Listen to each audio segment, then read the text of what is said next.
এটা তাহলে মধ্যখান দিয়ে কি করতে হবে, 4 ভাগ করে দিতে হবে না?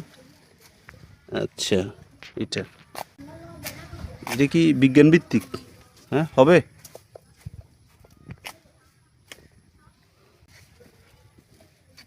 বিসমিল্লাহ। হ্যাঁ, কাটতেছে না, এটা যে পুরুষ গাছ, এটা যদি এই পাশ দিয়ে একটা ছিদ্র আর ওই পাশ দিয়ে ছিদ্র করলে তাহলে এটা সামনে হয়তো ফল দিবে, তাই না?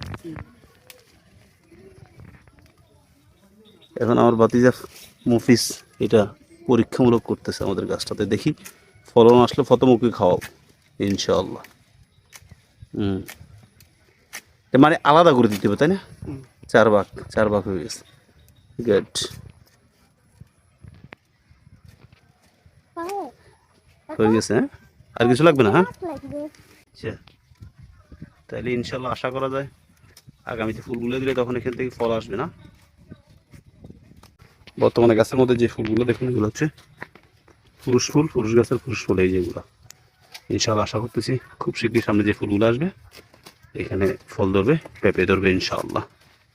আপনারা এই টেকনিক অ্যাপ্লাই করতে পারবেন খুব সহজে।